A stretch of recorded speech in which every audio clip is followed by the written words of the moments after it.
दोस्तों नमस्कार, मैं हूं दीपक और आप देख रहे हैं your online partner. NIS DElEd के महत्वपूर्ण प्रश्नों की सीरीज में आप लोगों का बहुत-बहुत स्वागत है। आज हम लोग कोर्स 502 के कुछ और महत्वपूर्ण प्रश्न देखेंगे। दोस्तों इससे पहले का अगर वीडियोज़ आपने नहीं देखा है, महत्वपूर्ण प्रश्न नहीं देखा है, तो यहाँ पे वीडियो के डिस्क्रिप्शन में हमने कोर्स 501, 502, 503 तीनों के प्लेलिस्ट का लिंक डाल दिया है, वहाँ से आप सारे वीडियोज़ देख सकते हैं। तो चलते हैं हमारे आज के वीडियो की तरफ, जिसमें कि हम कुछ महत्वपूर्ण प्रश्न और देखेंगे। तो आज जो सबसे पहला हमारा क्वेश्चन है वो है समेकित अधिगम से क्या तात्पर्य है। दोस्तों ये जो शब्द है समेकित अधिगम, इसको समझना काफ़ी ज़रूरी है और ये काफ़ी मेजर पार्ट होगा आपके एग्जाम पॉइंट ऑफ व्यू से। तो समेकित अधिगम से रिलेटेड कुछ ना कुछ क्वेश्चंस आपसे जरूर पूछे जाएंगे।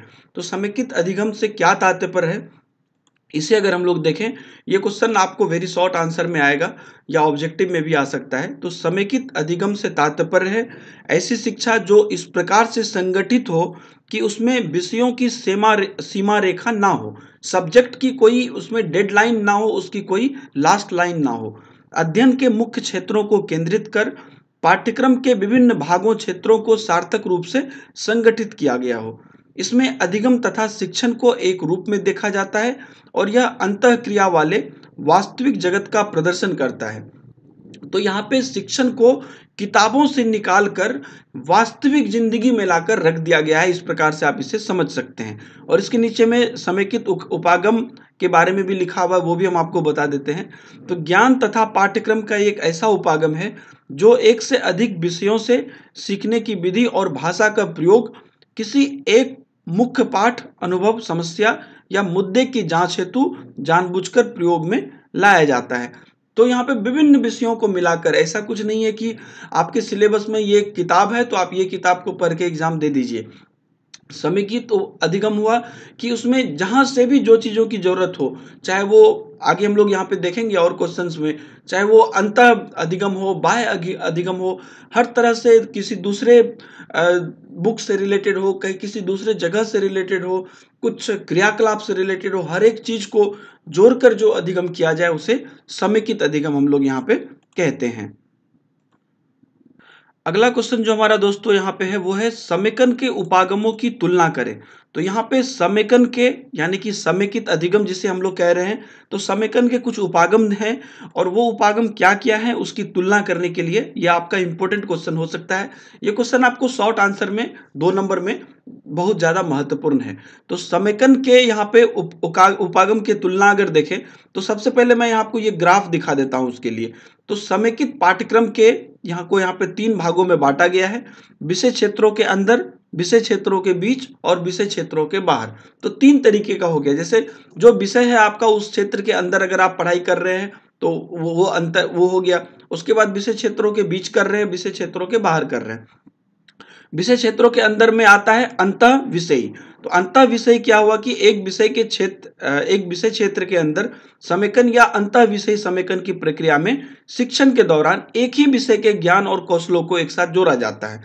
तो उसमें क्या है कि अब जैसे मान लीजिए कभी आप केमिस्ट्री पढ़ रहे हैं तो उसमें फिजिक्स की भी जरूरत हो गई, थोड़ी बायोलॉजी की भी जरूरत होगी, थोड़ी मैथ की भी जरूरत होगी। तो ऐसा नहीं होगा, अगर केमिस्ट्री पढ़ रहे हैं तो सिर्फ और सिर्फ केमिस्ट्री पढ़ रहे हैं तो उसे यहाँ पे विषय क्षेत्र के अंदर समेकन कहते हैं, जो कि यहाँ पे आपको अंतः विषय होगी। और बाकी जो है विषय क्षेत्र के बीच और विषय क्षेत्र के बाहर, इसमें इसके अंतर्गत भी कुछ भाग हैं, जैसे बहुविषयी, अंतर विषयी, ये हो गया आपको विषय क्षेत्र के बीच के अंदर। और उसके बाद है बहिर्विषयी, ये हो गया विषय क्षेत्र के बाहर के अंदर। और अभी जो हम लोगों ने देखा विषय क्षेत्र के अंदर, वो उसके अंदर है अंतः विषयी, ये हम लोगों ने देख लिया। और बाकी में यहाँ पे मेजर तुलना की बात आती है तो वो हम आपको यहाँ पे दिखाते हैं। तो बाकी जो बचा वो है बहुविषयी, अंतर विषयी और बहिर्विषयी। आप एक बार फिर से यहाँ पे देख लीजिए अगर कंफ्यूजन है तो, बहुविषयी और अंतर विषयी विषय क्षेत्र के बीच का पार्ट है, और बहिर्विषयी, बहुविषयी और बहिर्विषयी अलग अलग है। तो बहिर्विषयी जो है वो विषय क्षेत्र के बाहर का पार्ट है। तो यहाँ पे हम लोग अंतर देखेंगे अभी, बहुविषयी, अंतर विषयी और बहिर्विषयी। बहिर्विषयी मतलब बाहर का, और बहुविषयी और अंतर विषयी विषय क्षेत्र के बीच का है। तो इसमें तुलना हम लोग देखते हैं। तो बहुविषयी, अंतर विषयी और बहिर्विषयी, तो केंद्रों का संगठन जब तुलना की गई तो तुलना केंद्रों के संगठन और अलग अलग चीजों के द्वारा की गई। तो केंद्रों के संगठन में लिखा हुआ है एक मुख्य थीम के आसपास विषयों के स्तर संगठित किए जाते हैं। तो बहुविषयी में कोई एक थीम रखा जाता है, उसके आसपास विषय संगठित किए जाते हैं।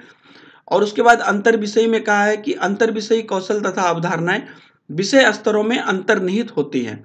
और बहिर्विषयी में कहा गया है कि वास्तविक जीवन से जुड़ी हुई रहती हैं और विद्यार्थी प्रश्न इसमें कर सकते हैं, विद्यार्थियों के प्रश्नों पर आधारित रहती है। अगला पॉइंट है ज्ञान ग्रहण करना। तो ज्ञान ग्रहण करना में बहुविषयी में ज्ञान प्राप्ति का उत्तम साधन विषयों की संरचना है। अंतर विषय में सामान्य अवधारणाओं तथा कौशलों द्वारा विषय जुड़े रहते हैं। और बहिर्विषय में संपूर्ण ज्ञान अंतर संबंधित तथा अंतर आधारित होते हैं। और अगला है विषयों की भूमिका में। विषयों की भूमिका में बहुविषयी में अगर देखें तो विषय की विधियां सबसे महत्वपूर्ण होती है। अंतर विषयी कौशल तथा अवधारणाओं पर बल रहता है। और बहिर्विषयी में देखें तो वास्तविक जीवन संदर्भों पर बल रहता है, यदि चाहे तो विषयों की पहचान भी यहाँ पे करने की बात होती है। शिक्षकों की भूमिका अगर देखें तो सहायक रहती है अंत विषय में, बहुविषयी में। और शिक्षकों की भूमिका सहायक रहती है अंतर विषय में भी। और शिक्षकों की भूमिका सह आयोजक रहती है सह शिक्षार्थी, मतलब यहाँ पे आयोजन में यहाँ पे सहायक होते हैं शिक्षक, और शिक्षार्थी के लिए यानी कि विद्यार्थी के लिए भी सहायक होते हैं। तो ये होता है आपका बहिर्विषयी में। तो यहाँ पे बहिर्विषयी में ज्यादा चौतरफा ज्ञान की बात हो रही है। और उसके बाद समेकन के अंश की बात हो रही है। तो समेकन जो है मध्यम होती है यहाँ पे बहुविषयी में, और समेकन तीव्र होती है अंतर विषयी में। और समेकन रूपावली प्रतिरूप, मतलब रूप के हिसाब से जिस प्रकार से चेंज होते रहता है, जिसे आप फ्लेक्सिबल कहते हैं, वो रहती है आपका बहिर्विषयी में। तो ये सब कुछ पॉइंट हैं जो यहाँ पे समेकन के तुलना के में जो है यहाँ पे किए गए हैं। तो मेनली आप यहाँ पे यही देख लें कि बहुविषयी में कोई एक थीम रखा जाता है और उस थीम के अंतर्गत जो भी चीजें यहाँ पे पढ़नी होती है उस हिसाब से ज्ञान का संग्रह किया जाता है।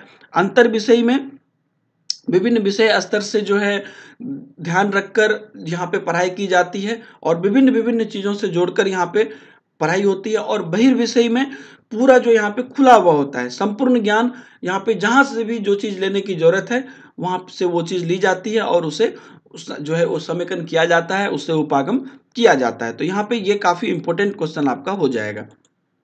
अगला जो क्वेश्चन हमारा यहाँ पे है दोस्तों वो है बहिर्विषयी समेकन की योजना के चरणों का वर्णन करें। तो यहाँ पे जो हमने 4 पार्ट देखा उसमें से जो सबसे लास्ट वाला है बहिर्विषयी, उसके समेकन की योजना के पर चर्चा करने की बात कही जा रही है।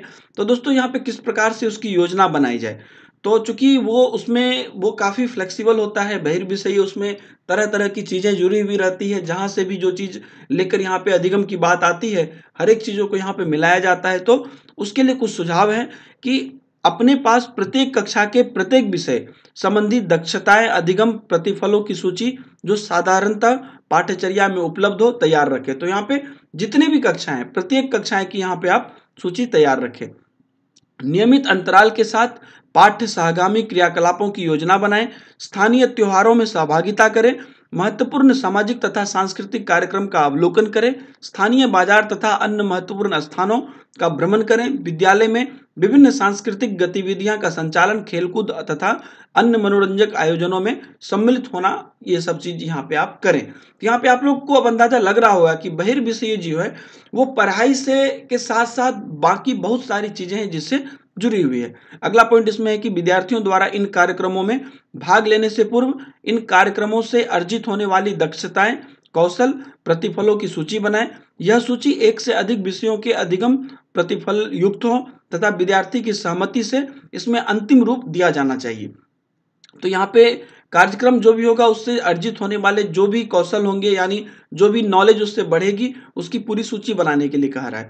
अगला पॉइंट कहा रहा है कि जब विद्यार्थी कार्यक्रम में सम्मिलित होकर वापस आ जाएं तो उनके द्वारा प्राप्त नए ज्ञान तथा कौशल और पूर्व नियोजित प्रतिफलों के अलावा पर चर्चा करें। मतलब पहले जो क्या हम लोग किस निष्कर्ष पे थे और जब हम वो कार्यक्रम देख के आ रहे हैं और वहां पे सम्मिलित होके आ रहे हैं तो उसमें क्या परिवर्तन हुआ है। अगला पॉइंट है कि चर्चा करने के बाद विद्यार्थियों से उनके द्वारा प्राप्त अनुभवों की संक्षिप्त रिपोर्ट लिखने को कहें। इससे उनकी रचनात्मक योग्यता का विकास होगा। तो यहाँ पे बहिर्विषयी में दोस्तों काफी चीजें जुड़ी हुई है और जितनी जितनी चीजें जहां जहां से आप ले सकते हैं बाहर की चीजों से भी, तो यहाँ पे उसे भी जो है सम्मिलित करने की बात हो रही है। तो ये आपका शॉर्ट आंसर का क्वेश्चन होगा। अगला जो क्वेश्चन दोस्तों हमारा यहाँ पे है वो है कि समेकित पाठ्य पुस्तक की विशेषताओं को बताइए। तो यहाँ पे जो समेकन की प्रक्रिया होती है, तो समेकन से अगर आप पढ़ाते हैं तो वैसे पाठ्य पुस्तक में क्या विशेषताएं होनी चाहिए, क्योंकि उसमें तो फिर चौतरफा ज्ञान की बात हो रही है। तो समेकित पाठ्य पुस्तक की यहाँ पे कुछ विशेषताएं हैं जो काफी इंटरेस्टिंग है, और ये आपका वेरी शॉर्ट आंसर का क्वेश्चन होगा दोस्तों। सॉरी, शॉर्ट आंसर का क्वेश्चन होगा। हाँ, वेरी शॉर्ट में भी पूछा जा सकता है, जिसमें कि मान लीजिए कहेगा कि किन्हीं एक या दो विशेषताओं की वर्णन करें, तो वेरी शॉर्ट में पूछा जाएगा, नहीं तो मेनली ये शॉर्ट आंसर का क्वेश्चन है। तो अगर ऐसी पाठ्य पुस्तक की विशेषताएं की बात की गई तो विभिन्न विषय क्षेत्रों की अवधारणाएं एक थीम के चारों ओर व्यवस्थित रहती है। मतलब एक थीम रखा जाता है कि इस थीम पे जो है हमें यहाँ पे पाठ्य पुस्तक बनाना है, जो विद्यार्थियों के वास्तविक जीवन में से उनसे परिचित है होती है तथा उनके लिए आनंददायक होती है। थीम विभिन्न प्रकार की हो सकती है, जैसे पानी का थीम हो गया, या आग का थीम हो गया, बाजार का थीम हो गया, कोई त्योहार का थीम हो गया, कोई सर्कस का थीम हो गया, कहानी या कार्टून का थीम हो गया। तो इस प्रकार के थीम पर जो है बुक्स बनाई जाती है। थीम वास्तविक जीवन की परिस्थितियों, संदर्भों पर आधारित होती है, और ये विद्यार्थी को सार्थक अधिगम देने हेतु पर्याप्त अवसर देते हैं। ये थीम जो बुक बनेगा उसकी थीम की बात हो रही है। आगे है कि प्रत्येक पाठ चित्रों, डायग्राम तथा उदाहरणों से परिपूर्ण होता है। तो मतलब जितना भी सब्जेक्ट है, जो भी यहाँ पे इकाई होगा, वो पूरे पूरे चित्र से उसमें भरा रहेगा, डायग्राम होगा, उदाहरण रहेगा। प्रत्येक उदाहरण पाठ के लिए उपयुक्त होता है, और इन उदाहरणों को अधिगम क्रियाओं में प्रयोग करने हेतु अवसर दिए जाते हैं। तो क्या होता है कि लोग उदाहरण से, फोटो से ज्यादा अच्छे से समझते हैं। अगला पॉइंट है कि प्रत्येक पाठ में अधिगम क्रिया हेतु अवसर अंतर्निहित होते हैं, जो विद्यार्थियों को पाठ पढ़ाते समय करनी होती है। ऐसी क्रियाएं बहुमुखी स्वभाव की हो सकती है, जैसे कोई चित्रकला करना हो गया, पेंटिंग हो गया, रचनात्मक गद्यांश लिखना, मॉडल बनाना, सामग्री तथा सूचना एकत्रित करना। तो ये सब चीजें यहाँ पे कराई जा सकती है। अगला पॉइंट है कि पाठ के में विभिन्न तत्व अंतरक्रिया हेतु अंतर्निहित रहते हैं, जो एक विद्यार्थी को दूसरे के साथ तथा स्वयं के साथ क्रिया करने योग्य बनाते हैं। पाठ में ऐसे अवसरों के उदाहरण हैं, प्रश्न बनाकर पूछें, शिक्षकों के साथ वार्तालाप करें। तो ऐसी ऐसी बातें यहाँ पर रहेगी। तो वो एक तरह की क्रियाएं होगी कि थोड़ी देर के लिए सोचें, मतलब अभी थोड़ा सा जो पढ़ाया गया उसे आप फिर से थोड़ी देर के लिए सोचें। तो इन तरह की चीजें भी यहाँ पे, जैसे कि अंतर क्रिया कह सकते हैं, वो भी यहाँ पे जरूरी है। अगला पॉइंट है कि विभिन्न प्रकार के अभ्यास कार्य पूरी पाठ्य पुस्तक पाठ्य वस्तु में बिखरी रहती है, ना कि सदैव पाठ के अंदर अंत में रखी जाती है। मतलब कि नहीं कहते कि जब पढ़ाई हो गई तो लास्ट में इस कहानी से आपको क्या शिक्षा मिलती है, या इस कहानी का सार क्या था, ऐसा नहीं।